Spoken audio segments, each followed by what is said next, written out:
Well, hello, one and all, especially my little Lutherans. Welcome to Story Time. It is the 8th of August, and like I tend to do, I got a book that I think is pretty cool, and then I got a Bible story for this Sunday. Hopefully, all are doing good. Hopefully, my little Lutherans are, getting ready for school in whatever shape that comes. Know that no matter how it happens, you guys are going to be in our prayers here at church. We know it's been a weird time, especially for parents and kids, and if school starts up, it'll be even weirder. But know that God is looking out for you guys, and your church is praying for you. All right. Well, hopefully this Saturday or whenever you get to this, this is enjoyable. We have a book called the World is Awake, and it's about everyday blessings. Pastor Kit is really good at finding fun books, much better than I am. I read the catechism to my boys when they were small, so I always thank Pastor Kit. All right, here we go. It's called The World is Awake, a celebration of everyday blessings. This is the day the Lord has made. A butterfly floats through the sun and the shade, while dragonflies flit past the flowers and trees, and grasshoppers hop in the soft morning breeze. Look at that. They're looking out the window and look at everything they see. And the bees, busy bees, are buzzing today, as ladybugs call them to come out and play. It's a great field they got going on there, isn't it? All the bugs having a great time. Just look at the sunrise that's painted the sky, and look at the songbirds all starting to fly. The world is awake, it's a wonderful place, alive with God's power and glad with His grace. Come on outside to play. The cat, the dog, all of them enjoy God's world. All right.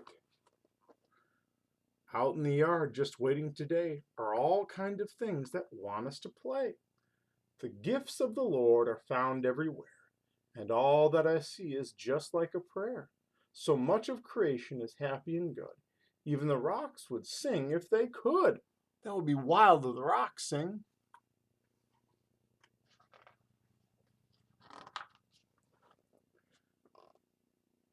It's in praise of the Lord that trees grow so tall, that grass grows so green, and flowers all call. Look at us, look at us. God dressed us up too, like great sweeping rainbows and skies wrapped in blue, like water and sunshine and summer days too. And you, beautiful you.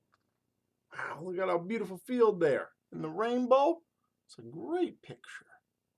These kids are relaxing and just enjoying it.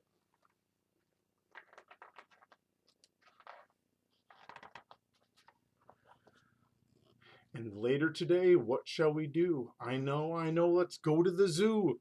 The zoo is always fun. We can buy a balloon and meet a baboon. We can look at the animals all afternoon.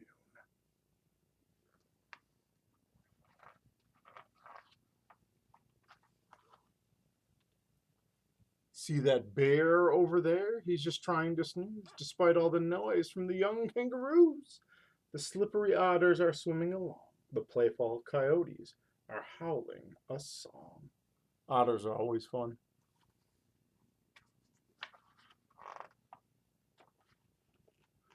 I love zebras and lions and elephants too. Pandas and penguins and owls that call woo. Peacocks and panthers, a great mountain sheep, and that grumpy old bear who is trying to sleep. I feel for that bear sometimes.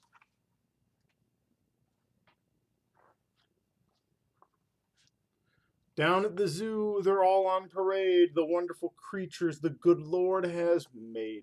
Look at them, they're marching along, having a great time.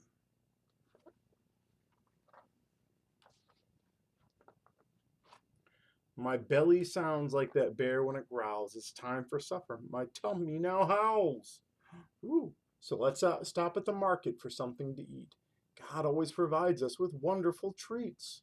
Yeah, They're going to go to the market and buy some good grub.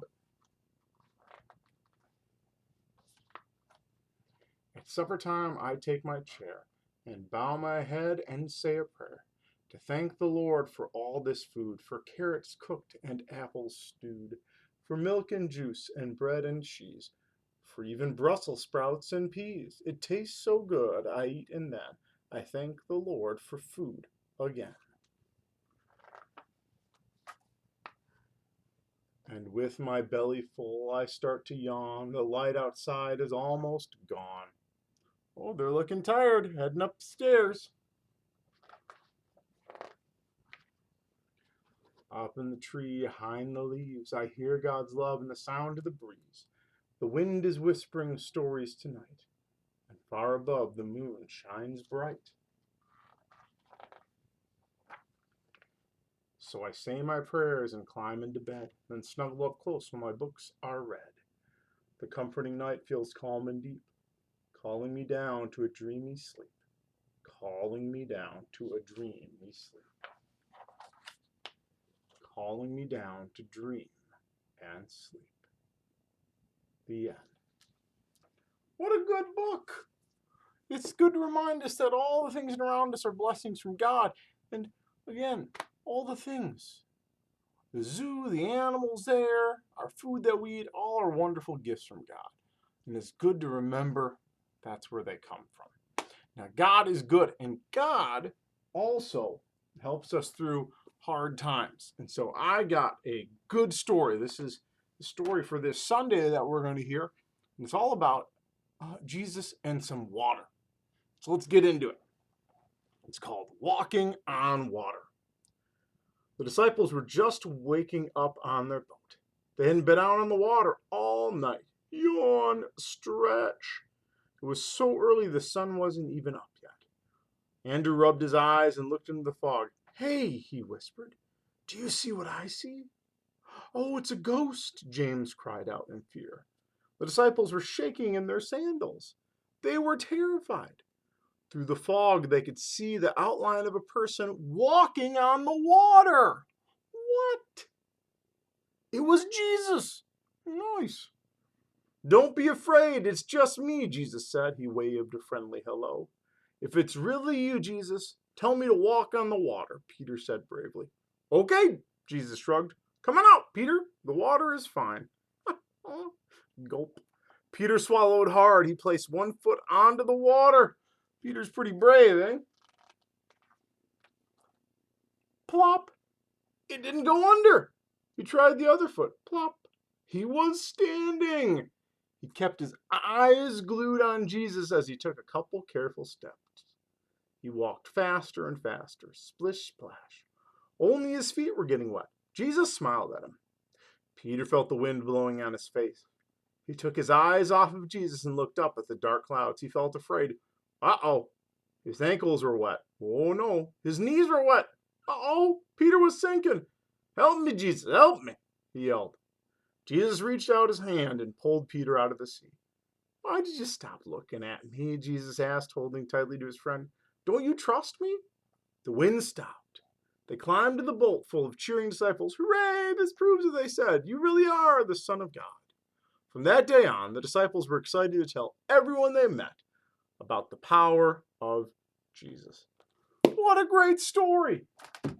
I like it. It reminds us that there are a lot of things that can distract us and call for our attention. But Peter was always good when he kept his eyes on Jesus. That, I think, is one of the great reminders. We can keep our eyes on God by seeing how everything around us was given by God and a blessing, and that can help us keep our eyes on what Jesus is doing. So we don't need to get distracted. We don't need to get worried. We don't need to get scared. Well, hopefully that helps, brothers and sisters and my little Lutherans, as you get ready for another week and another worship service. Well, blessings. You guys stay in my prayers. We'll talk to you later. Bye.